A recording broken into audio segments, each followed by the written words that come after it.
falando em acordo de paz, fala um pouco para a gente sobre os acordos de paz que foram feitos e por que eles não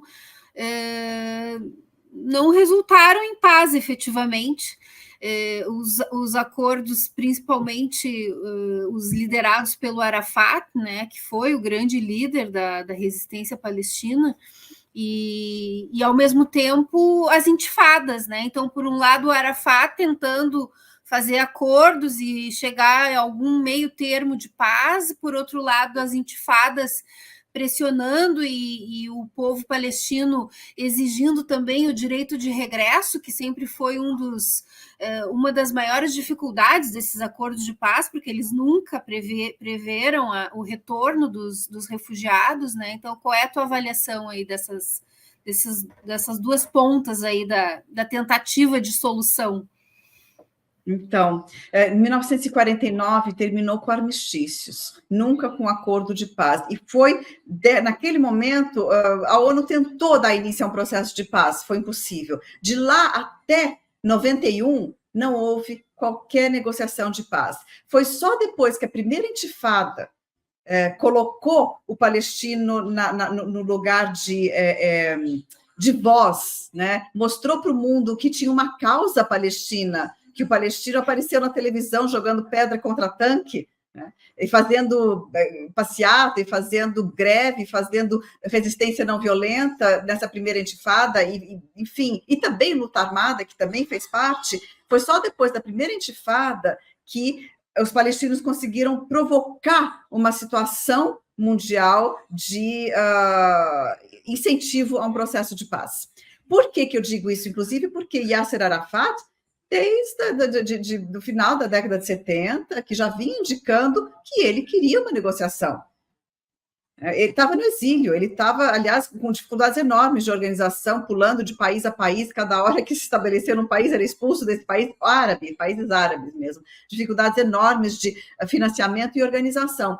E também porque ele queria estar perto das suas bases, a população dentro da Palestina, né? Uma organização de resistência que está no exílio, como que ela consegue organizar a resistência? Então, essa era a situação de Arafat, ele vinha sinalizando, mas Israel não queria de forma alguma negociar, tinha ocupado em 67 os territórios e estava transferindo seus colonos para dentro dos territórios palestinos, o que é ilegal na lei internacional, mas era o que vinha fazendo desde o dia 1 da ocupação da Cisjordânia em faixa de Gaza, em 67, junho de 67.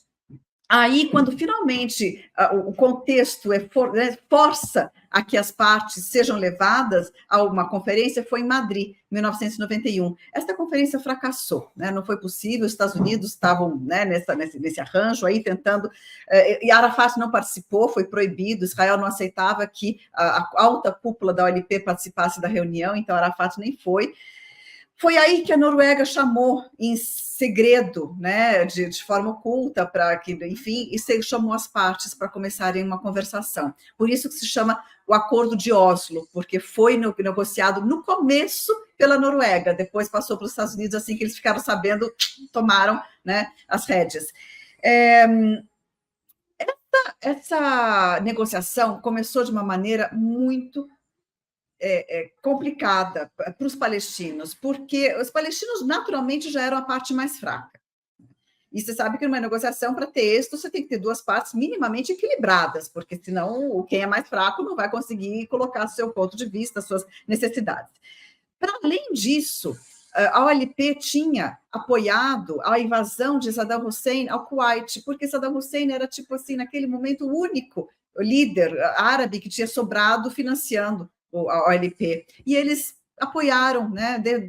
E foi um erro, né? Saíram manchados da invasão do iraquiano ao Kuwait, porque foi uma invasão, né, contra a lei internacional, o sistema internacional, ONU e tudo mais, e, portanto, muito deslegitimados também. Então, ao mesmo tempo que a Intifada tinha criado as condições, o seu apoio a Saddam Hussein tinha enfraquecido o seu lado, eles chegam nessa negociação em muito más condições, na verdade. Né? Para negociar, a OLP declarou que reconhecia o direito à existência do Estado de Israel. Declara, uma longa declaração. E Israel, para começar a negociação, diz que reconhece a OLP como representante legítima do povo palestino. Ela não disse em nenhum momento que reconhecia o direito à existência do palestino. Até hoje, Israel não disse jamais que reconhece o direito à existência do palestino, do Estado palestino. Começa a negociação numa lógica de terra por paz. Então, a ideia é que Israel entregaria terras, devolveria terras, e os palestinos, em troca, garantiriam a paz. Em 96, isso começa com uma declaração de princípios, 93, Jericó e Gaza são os primeiros territórios onde se faz um experimento, se cria a autoridade palestina para governá-los. Em 95, a autoridade palestina se torna a governante, a administradora de algumas regiões que são chamadas de regiões A, porque a Palestina foi dividida, melhor, Cisjordânia e faixa de Gaza, em regiões A, B e C. As regiões A, de maior densidade populacional, B, de densidade média, e C, as regiões de maior vastidão territorial, sem gente, né? São onde tem beduínos, 60% da Cisjordânia é região C. Então, nessa devolução por gradual, as primeiras regiões eram as regiões A, e a autoridade palestina se torna aí a força administradora. Agora, veja, além de ter uma previsão de devolução gradual, a autoridade palestina também ganhava uma força policial, com a obrigação de conter a militância para não atacar Israel, não jogar pedra, não fazer nada. Só que, por que a população atacava Israel, jogava pedra, etc.? Porque Israel criava enormes dificuldades, empecilhos, estorvos para a sua vida diária, porque transferia colono para dentro da Cisjordânia, porque esse colono consome muita água que o palestino não consome, e tudo o que significa essa ocupação, né?